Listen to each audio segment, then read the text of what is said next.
आखिर विजय माल्या ने बैंकों को कैसे लगाया करोड़ों रुपए का चुना? और क्या आप जानते हैं कि बड़े बड़े लोग पैसों के घोटाले कैसे करते हैं? आखिर नीरव मोदी करोड़ों रुपए लेकर कहां छुपा हुआ है?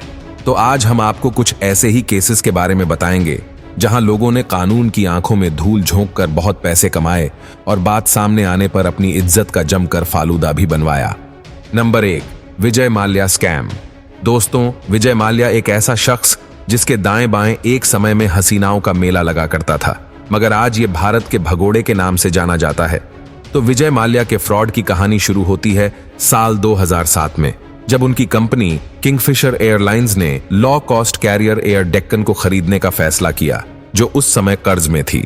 पर खरीदने के तुरंत बाद कैरियर को घाटा होने लगा, क्योंकि उस समय तेल की कीमतें बढ़ रही थीं। अपने कारोबार को चलाने के लिए माल्या ने देश के कई बैंकों से अच्छा खासा कर्ज लेना शुरू कर दिया और कुछ साल बाद कर्ज उसके नेटवर्थ का लगभग 50% था, जिसके बाद माल्या की कंपनी चल नहीं पाई और माल्या पर 1 दर्जन से भी ज्यादा भारतीय बैंकों से 9,000 करोड़ का कर्ज बकाया रह गया। Number 2, Nirav Modi scam. दोस्तों, विजय माल्या के बाद फ्रॉड के मामले में किसी का नाम सामने आता है तो वो है नीरव मोदी, जिसने पूरे 10,000 करोड़ का घोटाला किया। इस मामले में नीरव मोदी के अलावा उसके चाचा मेहुल चौकसी और पीएनबी के 2 सीनियर ऑफिसर भी शामिल थे। ये पंजाब नेशनल बैंक के ब्रैडी हाउस ब्रांड के जरिए हुए अब तक के सबसे कंट्रोवर्शियल घोटालों में से एक है। इस मामले को अंजाम देने के लिए कुछ बैंकरों ने 10,000 करोड़ से ज्यादा के नकली लेटर ऑन ऑफ अंडरटेकिंग्स का इस्तेमाल किया, जो 1 साल के टाइम पीरियड के लिए मोतियों के इंपोर्ट के लिए भारतीय बैंकों की ब्रांचेस के फेवर में खोले गए थे। जिसके बाद 2018 में पीएनबी ने सीबीआई में नीरव मोदी और उन कंपनियों पर आरोप लगाया जिनसे वो जुड़ा था। Number 3, ABG shipyard scam.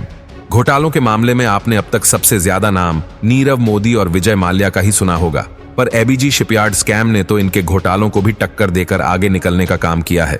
इसे देश के बैंकिंग इतिहास का अब तक का सबसे बड़ा घोटाला माना जा रहा है। इस मामले में कुछ नाम सबसे टॉप पर सामने आए, जिनमें एबीजी शिपयार्ड के डायरेक्टर्स ऋषि अग्रवाल, संथानम मुथुस्वामी और अश्विनी कुमार ने मिलकर लगभग 28 बैंकों के साथ 22,842 करोड़ की धोखाधड़ी की। इन्होंने 5 साल इस काम को जमकर चलाया, पर फिर चेकिंग के समय बैंक्स को इस बात की भनक लग गई कि कंपनी बैंक से लिए गए पैसे को किसी और काम के लिए इस्तेमाल कर रही है। जिसके बाद इस मामले की जांच शुरू हुई, जो पूरे 1.5 साल तक चली, जिसके बाद सीबीआई ने धोखा कर रहे लोगों के खिलाफ मामला दर्ज किया। Number 5, Sharda chit fund scandal. इन्होंने बहुत कम समय में ही लगभग 2500 करोड़ रुपए जुटा लिए। इस समय इन लोगों के लगभग 1.7 मिलियन इन्वेस्टर्स हो चुके थे, पर कंपनी की उल्टी गिनती 2013 से शुरू हुई, जब कंपनी का इनफ्लॉस इसके आउटफ्लॉस से कम पाया गया। जिसके बाद इन्वेस्टर्स ने पुलिस से मदद की गुहार लगाई और ये केस सीबीआई को सौंप दिया गया। तो दोस्तों, यही थे 5 सबसे बड़े पैसों के घोटाले